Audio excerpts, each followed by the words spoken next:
भगवान के चरणों में अनुरक्त होगा। मन ही हमारे बंधन और मोक्ष का कारण होता है। मन एव मनुष्याणाम कारणम बंध मोक्षयो। कैसे? बोले जैसे एक ही चाबी ताले को खोलती भी है और ताले को बंद भी कर देती है। चाबी को इधर घुमाया तो ताला खुल गया, इधर घुमाया तो बंद हो गया। तो जैसे एक ही चाबी ताले को खोलती भी है और बंद भी करती है, उसी प्रकार एक ही मन हमारे बंधन का भी कारण होता है और मोक्ष का भी कारण होता है। कैसे? बोले संसार की ओर चला गया तो बंधन का कारण बन गया, और भगवान की ओर चला गया तो मोक्ष का कारण बन गया। अब अगर कामी पुरुषों का संग करेंगे तब तो मन संसार की ओर लगेगा, लेकिन अगर सच्चे संतों का संग करेंगे तो मन भगवान के चरणों में अनुरक्त हो जाएगा। संत संग अपवर्ग कर कामी भव कर पंथ। सच्चे संतों का संग मोक्ष की प्राप्ति कराता है। तो ऐसे सच्चे संतों का संग करेंगे तो भगवान की कथा सुनने को मिलेगी, और भगवान की कथा सुनने से क्या होगा? श्रद्धा रतिर भक्तिर नुक्रमिष्यति। भगवान की कथा सुनने से पहले तो श्रद्धा जगेगी। इकट्ठे भक्ति थोड़ी आती है, पहले श्रद्धा आती है। श्रद्धा बिना धर्म नहीं होई, बिनु महि गंध की पावई कोई। तो जीवन में पहले श्रद्धा आती है, श्रद्धा ही रति बनती है और रति ही भक्ति के रूप में परिणित हो जाती है। तो ये सब कब होगा? जब सच्चे संतों का संग करेंगे तब। अच्छा, सच्चे संत मिलेंगे कैसे? संत विशुद्ध मिलहि परिते ही, संत विशुद्ध चित वही राम कृपा कर जेहि। चित वही राम कृपा कर जेहि। संत विशुद्ध मिलहि परिते। संत विशुद्ध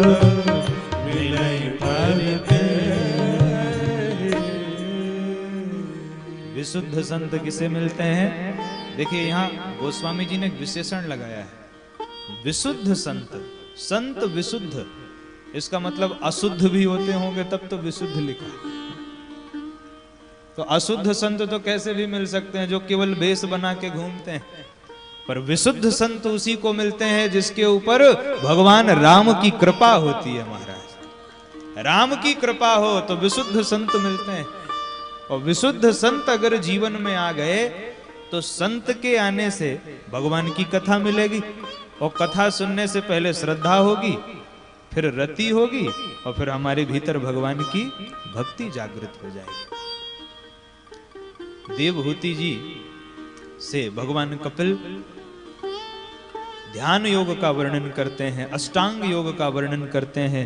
यम नियम आसन प्राणायाम प्रत्याहार धारणा ध्यान और समाधि। देवहूति जी ने भगवान कपिल से कहा कि प्रभु ये बताइए भगवान के भक्त कितने प्रकार के होते हैं? कपिल भगवान ने कहा, मां मेरे भक्त 3 प्रकार के होते हैं, प्राकृत भक्त, मध्यम भक्त और उत्तम भक्त। प्राकृत भक्त वो होता है जो केवल मंदिर में भगवान को माने, बाकी दुनिया में झगड़ा भी करे तो कोई चिंता नहीं करे, केवल मंदिर में भगवान को माने, वो प्राकृत भक्त। कुछ लोगों का स्वभाव भी होता है, मंदिर में 2 घंटा पूजा करते हैं लेकिन झगड़ा जरूर करेंगे, एक दूसरे की चुगली जरूर करेंगे। तो कपिल भगवान कहते हैं ये प्राकृत भक्त हैं, ये शिशु के विद्यार्थी हैं, छोटे हैं। उसके बाद मध्यम भक्त होते हैं। मध्यम भक्त उसे कहते हैं जो मंदिर में भी भगवान को माने और साधु संतों में महापुरुषों में माता पिता में भी भगवान का दर्शन करे, वो मध्यम भक्त है। किंतु उत्तम भक्त वह है मां जो जीव मात्र में मेरा दर्शन करे, वह उत्तम कोटि का भक्त है। सिय राम मैं सब जग जानी, सिय राम मैं सब जग जानी, करऊं प्रणाम जोरी जुग पानी, करऊं प्रणाम जोरी जुग पानी। सिय राम मैं सब जग जानी, सिय राम मैं सब जग जानी, करऊं प्रणाम जोरी जुग पानी, करऊं प्रणाम जोरी जुग पानी। तो उत्तम भक्त कौन है? बोले उत्तम भक्त वह है जो जीव मात्र में मेरा दर्शन करे। कपिल भगवान कहते हैं मां, व्यक्ति केवल अगर मंदिर की मूर्ति से प्रेम करे और मैंने जिन मूर्तियों को बना करके भेजा है उनसे द्वेष करे तो उसकी पूजा सफल नहीं होती। मंदिर में भगवान की प्राण प्रतिष्ठा भी हम मनुष्यों के द्वारा ही होती है। पर एक बात बताइए, ये जो मूर्तियां बैठी हैं, इन मूर्तियों में किसने प्राण प्रतिष्ठा करी है? भगवान ने करके भेजा है कि नहीं?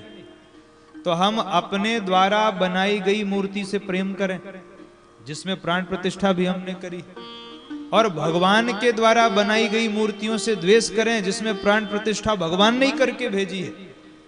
तो कपिल भगवान कहते हैं मां, ऐसे लोगों की पूजा को मैं स्वीकार नहीं करता हूं। ऐसे लोगों का पूजा पाठ करना वैसे ही व्यर्थ हो जाता है जैसे राख में किया हुआ हवन व्यर्थ होता है। इसलिए हमें भगवान की वह मूर्ति जो हमने बनाई है उससे भी प्रेम करना चाहिए, और ये सब मूर्तियां जो भगवान ने बना करके भेजी हैं इनसे भी हमें प्रेम करना चाहिए। कितना सुंदर वर्णन कपिल भगवान कह रहे हैं। कपिल भगवान कहते हैं मां, मेरी माया का प्रभाव तो देखो। एक व्यक्ति सारा जीवन अपने घर परिवार के लिए खपा देता है, सारा जीवन, और वही व्यक्ति जब बूढ़ा हो जाता है, किसी काम का नहीं रहता, तो घर के लोग उसको ऐसे त्याग देते हैं जैसे बूढ़े बैल को किसान त्याग देता है। नाद्रियंते यथा पूर्वम कीनासा इव गोजरम,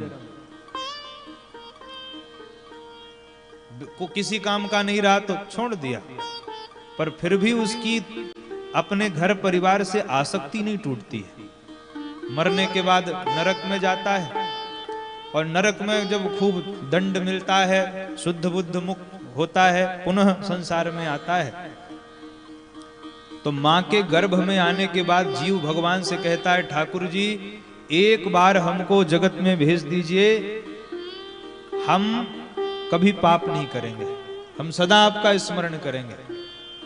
भगवान को दया आती है, भगवान प्रसूति वायु से बाहर कर देते हैं, और जैसे ही जीव जगत में आता है तो जगत में आते ही पहले छींकता है। बच्चा छींकता है और घर वाले टोंकते हैं। बच्चे का जन्म हुआ, तुरंत टोंकना प्रारंभ कर दिया। कौन हुआ, बेटा की बेटी? तो यात्रा के लिए तो दोनों अपशगुन है, छींकना भी अपशगुन है और टोंकना भी अपशगुन है। पर जीवन यात्रा प्रारंभ होने पर तो दोनों अपशगुन एक साथ आ जाते हैं। व्यक्ति टोंकता है, कौन आया, तो बच्चा छींकता है।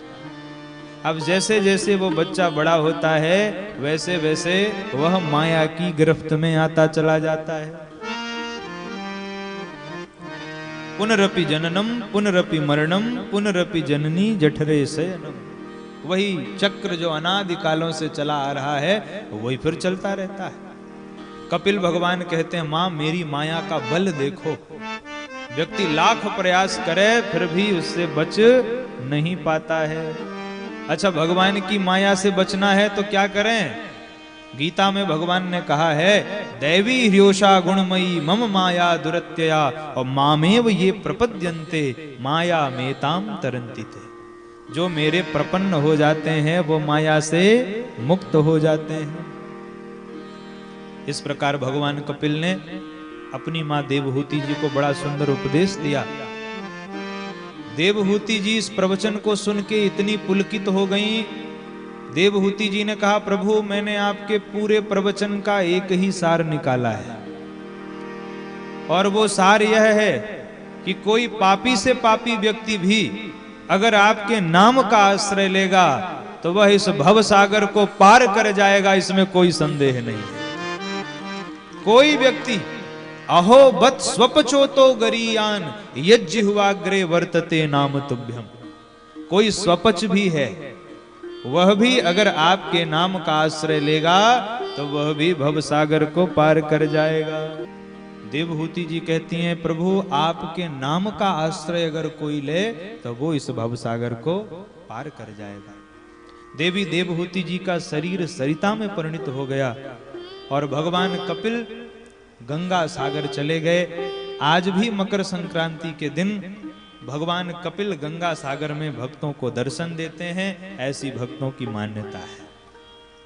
तो इस प्रकार तृतीय स्कंद को विश्राम और चतुर्थ स्कंद में प्रवेश करते हैं। 2 बार भगवान नाम का आश्रय ले लें। बोलिए भक्त वत्सल भगवान की जय हो।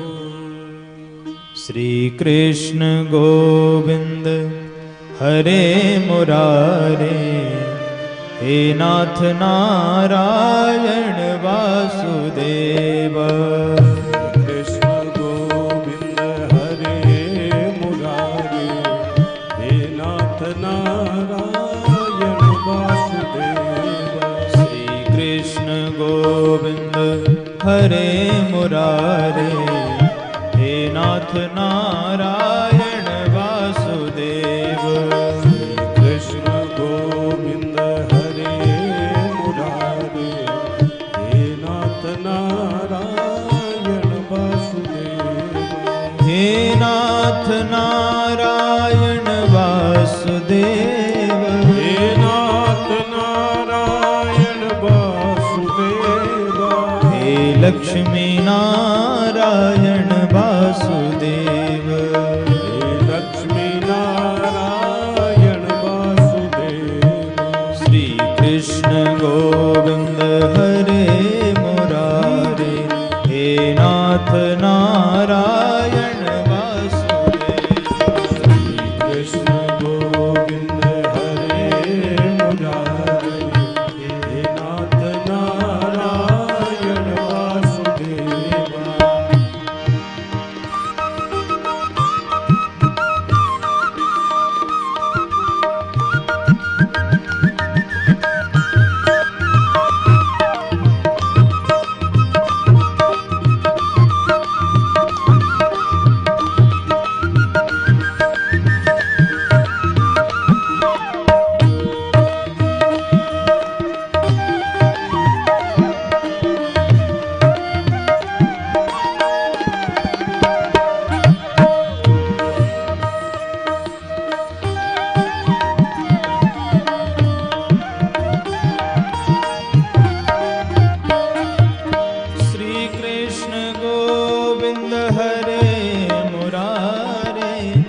कृष्ण गोविंद हरे मुरारे, हे नाथ नारायण वासुदेव।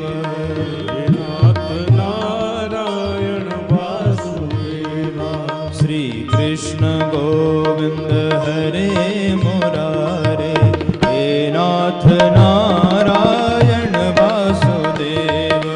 श्री कृष्ण गोविंद हरे मुरारे, हे नाथ नारायण वासुदेव। राधे कृष्णा कृष्णा कृष्णा राधे राधे। हरे कृष्णा कृष्ण कृष्ण कृष्ण राधे राधे राधे श्याम श्याम श्याम राधे राधे श्याम राधे श्याम श्याम श्याम राधे राधे श्री कृष्ण गोविंद हरे मुरारे हे नाथ नारायण वासुदेवा श्री कृष्ण गोविंद हरे मुरारे हे नाथ नारायण वासुदेव श्री कृष्ण गोविंद हरे मुरारे हे नाथ नारायण वासुदेवा कृष्ण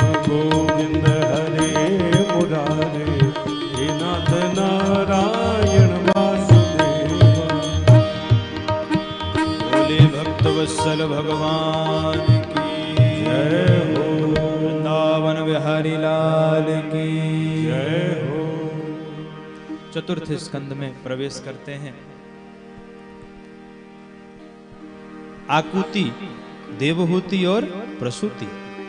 आकुति जी का विवाह रुचि प्रजापति के साथ में हुआ और प्रसूति का विवाह दक्ष प्रजापति के साथ में हुआ। 16 कन्याएं हुई। 13 धर्म को ब्याही गई, एक पितरों को ब्याही गई, एक अग्नि को ब्याही गई और एक का विवाह भगवान शिव के साथ हुआ जिनका नाम था सती देवी। महामुनि मैत्रेय कहते हैं विदुर जी और सबके तो संतान हुई, पर जिन देवी सती का विवाह शिव जी के साथ में हुआ था उनके कोई भी संतान नहीं हुई। विदुर जी ने कहा हे महाराज, आखिर ऐसा क्या हो गया कि शिव और सती के कोई संतान नहीं हुई? शिव जी तो आशुतोष हैं, सम करोति कल्याणम, वो तो कल्याण करने वाले हैं। ऐसे शिव जी से भला किसका विरोध हो गया? क्यों शिव और सती के कोई संतान नहीं हुई? तब मैत्रेय जी ने विस्तार से यह प्रसंग सुनाया। विदुर जी महाराज, एक बार की बात है, ब्रह्मा जी की सभा और उस समय दक्ष को प्रजापति का पद मिला। दक्ष उस सभा में